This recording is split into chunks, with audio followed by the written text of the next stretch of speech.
That particular story setting pace for the conversation tonight. Allow me to acknowledge and appreciate the guests in studio, Kidi Mwaga, who is a lawyer and convener, Inter-Parties Youth Forum. Good evening. Good evening. Which one word for the happenings today? Sorry? Which one word would it be for the happenings today? I'll give it a pass.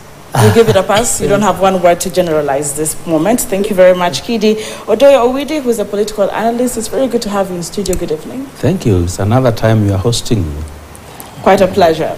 Thank you. Which one word would it be for you to summarize the happenings today in as far as the Finance Act 2023 is concerned, or do you also pass like Kidi? Drama.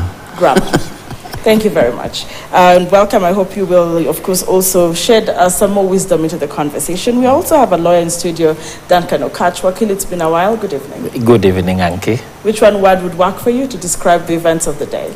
Unprecedented. Unprecedented. Yes. Let me start with you. Could you please shed more light on why you term it unprecedented? I will term it as unprecedented because there are two, especially for today, two major groundbreaking processes that have taken place, and one is a decision of the highest court of the land. This decision by the highest court of the land, in terms of the constitutional architecture that we have, is binding. It becomes law, such that not only have they rendered themselves on that petition of appeal in respect to the Finance Act 2023. Through that, they have actually rendered themselves in respect to what is happening currently in the Gachagua case. And you know that is a matter that I've told people will go all the way to the Supreme Court. So one major thing that you'll find there, and I believe by tomorrow people will have taken note of it, is that they have actually made a groundbreaking finding, an unprecedented finding, that in terms of public participation, you know, we've had a lot of back and forth, different decisions by the High Court, but in terms of public participation, they have actually said that parliamentarians or any entity, they are not bound by the views of the public. So the views of the public, you can shout as much as you want, you can say whatever you want, but it does not mean that your parliamentarian or MP must actually heed to that. That is unprecedented. It actually negates what has been the norm, that there must be a reason for public participation. But to that particular extent, today the law has really drastically now changed so that it will also apply to the DP position. But as I also hinge on that, the proceedings today also are unprecedented, because through this a lot of decisions will be clarified, but we will also get to know whether a new deputy president will be taking office, and the current deputy president will actually be removed. And we'll, of course, delve deeper into that as we await the ruling on the deputy president's impeachment. But let me go back to Odoyo Owidi. You said grammar. Perhaps if you could just walk us through that journey as well, why you chose grammar to summarize as a word. I briefly watched what was going on in the courts. And other than imagining the decisions that will come out of the courts, I also inferred that that drama will continue like a reality TV show until probably even the Supreme Court. Oh, you meant drama, not grammar. Drama. Drama. Yes. All right. So it looks like we are in for drama, the long haul, the long run. I've heard what Wakili has said, especially about the public participation. I've sat on this desk multiple times and said, the way I've seen public participation is framed on Article 118. You cannot equate it to what I saw being done when you wanted to impeach Gachagua. The way it is framed there. They are emphasizing that the public must be led to participate where decisions about them is being made.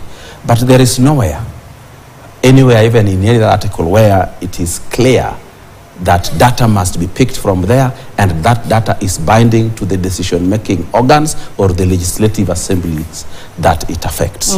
So I also said before that whatever people say out there cannot overturn the power of Parliament to make laws, to make decisions, like the decisions they made on Gachagua. It doesn't matter what people said out there, because we would then be going for referenda instead of having these things done in Parliament. So I think public participation, as he was trying to say, that there has to be a reason for it. The reason for it is to cure the mischief of sometimes. All right. A law is being made which people don't even know that some law that affects them very adversely has been made. Like one time we had a law that prohibits the sale of unprocessed milk, prohibits the use of animal manure, something we grew up with. I'm sure such a thing, if it went to public participation and the people made noise about it, the legislators would also notice it and probably change their minds on the decisions they make on it. Interesting. Let me hear from Kidi Mwaga at this point in time. Do you share the sentiments that have been shared this particular evening by the two panelists? Do you have a different view of what has happened today in as far as the Finance Act 2023? And do you also agree that it brings some sort of what to expect in the Deputy President's impeachment hearing?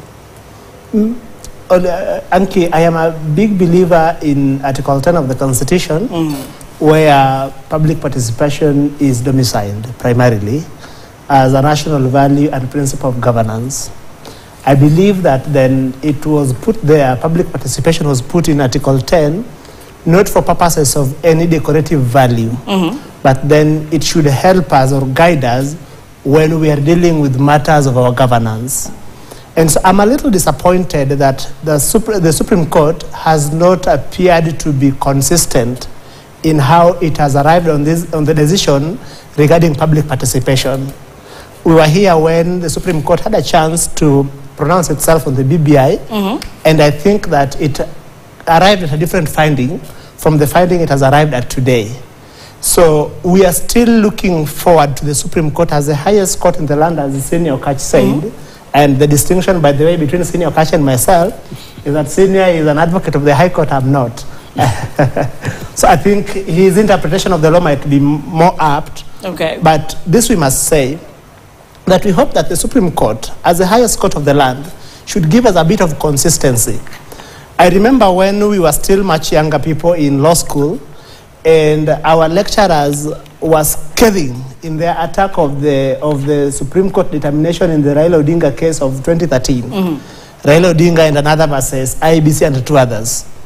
And the feeling then was that the Supreme Court had not arrived at a good law, particularly in terms of guiding our electoral development. So I think that that feeling might also fester in this moment, but we will remain to see. All right. But in the same vein, and let me hasten to add that I feel a little sad that for almost 4 weeks now, the country has been dragged into a circus by something that holds very little promise for the welfare of the people. That for a third week or fourth week in a row, we are discussing this impeachment manenos, while the unemployment rate is staggering, while the question of access to health care remains a serious challenge, when most parents are unsure whether CBC will equip their children with the necessary skills to fit in a globalized economy. I hope and I wish that our elected leaders were able to focus on these issues so that the government then finds its meaning in why we set up a government, to be a tool that helps us arrive the goals of upward social mobility. Thank you. Thank you very much for your opening remarks. We will still be with you here after this very short breather, but what I have picked here is that public participation still dominates this conversation. How will it turn out as well in the Deputy President impeachment hearing? We will also wait and see if the ruling comes when the gentlemen in studio, they will equally also share their brilliant minds on this matter. Let's take a short